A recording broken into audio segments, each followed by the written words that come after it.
YouTube channel पर आपका हार्दिक अभिनंदन। शारदा बालिका निकेतन उच्च प्राथमिक भाग कक्षा तृतीय विषय हिंदी। आज हम लेकर के आए हैं अध्याय 7 कलाकार का असंतोष। आज हम अध्ययन करेंगे कलाकार का असंतोष कि किस प्रकार से कलाकार अपने को पूर्ण मान लेता है, जिससे उसका विकास रुक जाता है और बाद में पता चलने पर उसको बड़ा ही दुख होता है। अध्ययन करते हैं पाठ 7। एक गांव में एक आदमी रहता था। वह मिट्टी की मूर्तियां बनाया करता था। उसकी बनाई मूर्तियां सुंदर होती थी, इसीलिए वे बाजार में आसानी से बिक जाती थी। अच्छे दिन थे, उसका गुजारा मज़े में हो जाता था। जब उसका लड़का बड़ा होने लगा तो पिता ने बेटे के हाथ में हुनर देखकर उसे भी मूर्तियां बनाने का काम सिखा दिया। अब पिता और बेटा दोनों मूर्तियां बनाने लगे। बेटे का हाथ पिता से ज़्यादा साफ था। वैसे भी नवयुवक होने के कारण वह अधिक चुस्त और फुर्तीला था। उसकी मूर्तियां पिता से अच्छी बनने लगी। शुरू में तो उसकी बनाई मूर्तियां अच्छी दाम में बिकती थी, जिस दाम में पिता की, लेकिन पिता की झड़कियां खाने के बाद और अधिक करने के कारण उसकी बनाई हुई मूर्तियां पिता की बनाई हुई मूर्तियों से अधिक दाम पर बिकने लगी। पिता की मूर्ति बिकती 7 रुपये में, बेटे की बिकती 10 रुपये में। लेकिन इस पर भी पिता की डांट डपट और झिड़कियाँ कम नहीं हुई। वह बेटे की बनाई हुई मूर्तियों में दोष निकालता रहता था। बेटे ने मूर्ति बनाने की और अधिक ध्यान दिया। वह बहुत मेहनत से मूर्तियाँ बनाने लगा।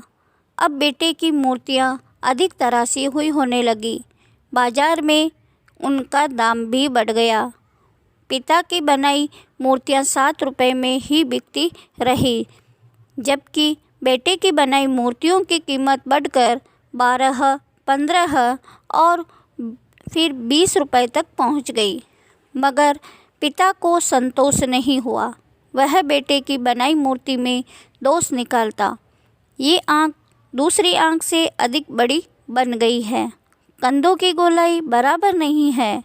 ये कान बनाए हैं या अनाज साफ करने के छाछ। नाखून बहुत छोटे हैं, दिखते तक नहीं। और ये नाभि बनाई है या अपने गांव का कुआं। एक दिन बेटे ने जल्ला कर कहा, पिताजी, तुम मेरी मूर्तियों में दोष निकालते रहते हो। तुम्हारी खुद की मूर्तियों में दोष बहुत सारे हैं, दोषों से भरी हुई है। मैं तुम्हारी हर मूर्ति में 20 दोष निकाल सकता हूँ। अब देख लो, तुम्हारी बनाई मूर्ति अभी तक 7 रुपये में ही बिकती है और मेरी मूर्ति के लिए लोग 20 रुपये तक खुशी से दे जाते हैं। मेरे ख्याल से मेरी मूर्ति में कोई दोष नहीं है। ये इतनी सजी संवरी होती है कि अब उनमें सुधार की कोई गुंजाइश नहीं है।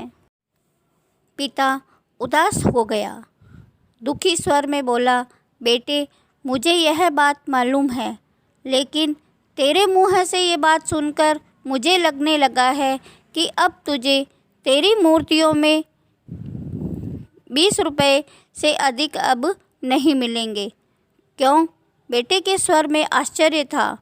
बेटे की ओर देखता हुआ पिता बोला, क्योंकि जब मूर्तियों को बनाने वाले कलाकार को खुद ये लगने लगे कि उसके काम में निखार आ गया है और उसमें सुधार की कोई गुंजाइश नहीं रही है, तो मान लेना कि उसका विकास रुक गया है। कलाकार का संतोष उसकी प्रगति को वहीं रोक देता है। एक दिन मुझे भी अपने काम से संतोष हो गया और आज तक मुझे मूर्तियों की कीमत कभी 7 रुपये से अधिक नहीं मिली है।